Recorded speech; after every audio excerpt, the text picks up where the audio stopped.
Bonjour, c'est Antoine. Aujourd'hui, on est à nouveau en randonnée avec Mia et on va parler d'un problème qu'on rencontre tous. C'est lorsque notre chien n'obéit pas en présence de stimuli. Je voudrais surtout vous montrer comment est-ce que j'entraîne Mia pour faire en sorte que lorsqu'il y a des bruits, lorsqu'il y a des animaux autour, lorsqu'il y a des gens qui passent, Mia réponde quand même à mes appels et ne parte pas mettre quelqu'un en danger ou se mettre en danger. Je pense que c'est super important. Si on ne fait pas ça, bien sûr, on a une confiance avec notre chien qui n'est pas très forte. Sans ça, on ne peut pas se permettre de le laisser sans laisse. Pourquoi? Parce qu'il se mettrait en danger, mais il mettrait également son environnement en danger. Et c'est pas ce qu'on veut, donc aujourd'hui on va voir comment est-ce que vous pouvez entraîner votre chien. C'est quelques astuces qui fonctionnent pour Mia, à vous de voir si vous voulez les utiliser pour vous ou non. Avant de commencer, si vous ne l'avez pas encore fait, je vous conseille de prendre ma checklist avec les 10 hacks pour promener votre chien sans laisse. C'est en description de la vidéo et ça vous aidera à voir si votre chien est prêt ou non. Et le problème qu'on retrouve le plus souvent, c'est lorsqu'on a un chien qui va répondre parfaitement à toutes les commandes. D'ailleurs, je vais retourner la caméra, qui va répondre par exemple au Mia, assis. Donc Mia va s'asseoir, donc là c'est qu'elle répond bien à ma commande. Par contre, dès qu'il y a un animal autour, elle ne répondrait plus. Et ça deviendrait un vrai problème en termes de confiance. On y va? Mais en termes de sécurité surtout. Et en fait, si votre chien ne vous répond que lorsqu'il n'y a pas de stimuli, c'est simplement que les stimuli sont plus intéressants que vous. Mon objectif numéro 1 en promenade, c'est que lorsque Mia, je lui demande de revenir au pied, elle revienne directement. Pourquoi? Parce que c'est ça qui la met en sécurité. Et donc c'est sur ce travail-là que je vais axer mes exercices un maximum.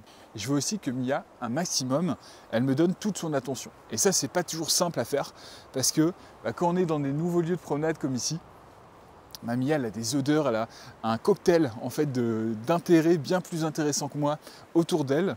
Et mon travail, c'est de faire en sorte que quand je lui demande, elle revienne quand même, elle m'écoute quand même et elle obéit à mes commandes. C'est ça qui va me permettre de la garder en sécurité. Donc ce que je vous propose, c'est que je pose la caméra et qu'on voit ensemble comment est-ce que je travaille avec Mia. Donc le premier exercice que je voudrais vous montrer, j'espère que vous allez bien me voir parce que j'ai l'impression d'être en contre-jour. C'est un exercice que vous allez faire avec des jouets. Donc vous pouvez, je ne sais pas si vous utilisez le frisbee comme moi, mais ça c'est quelque chose qui intéresse beaucoup Mia. Et donc moi c'est intéressant de travailler avec ça, parce que je vais avoir toute son attention et je vais pouvoir jouer sur plusieurs tableaux. Et en fait ma manière d'entraîner Mia va être principalement axée sur ses émotions et ses besoins. C'est-à-dire que je vais identifier quels sont ses besoins actuels et je vais travailler là-dessus. Donc là par exemple, je vais travailler l'autocontrôle, je vais travailler Mia, sa capacité de concentration et je vais essayer peut-être de travailler aussi son rappel. Donc c'est 3 éléments que je vais pouvoir travailler avec ça. Alors l'intérêt du frisbee, c'est que c'est quelque chose que je travaille beaucoup avec Mia et donc elle a déjà des codes avec moi. Mais ce que je veux faire en fait avec cet outil, c'est de me dire ça c'est la chose qui va intéresser le plus Mia autour de moi actuellement. Même si un animal passe, ce sera plus intéressant pour elle le frisbee. Donc je peux utiliser ça à mon avantage. La première chose que je peux faire, c'est de travailler ses besoins physiques, donc la faire courir un petit peu. Au pied? Va chercher. Donc là, vous voyez, simplement, je lance le frisbee, Mia revient au pied. Oui, et on y retourne. Donc il y a beaucoup de vent, mais c'est pas grave. Donc ça, c'est la première chose que je peux utiliser. Mais je trouve que si on fait ça, en fait, on va seulement gratter la surface. Donc je pense que vous pouvez aller beaucoup plus loin. Dites-vous, qu'est-ce que j'ai envie de travailler avec mon chien et comment est-ce que je peux utiliser ça? Ça pourrait très bien être, donc j'ai toujours la petite balle de Mia ici. Comment je peux travailler ça? Je vais vous donner un exemple. C'est simplement Mia, milieu.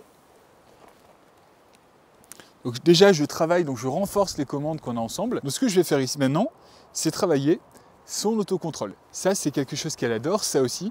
Et ce que je veux, c'est que Mia reste sur place lorsque je lance l'objet. Tu restes. Au pied. Vous voyez comme c'est difficile pour elle? Assis. Bravo Mia, et on n'oublie pas de récompenser, soit par une friandise, soit simplement on va chercher.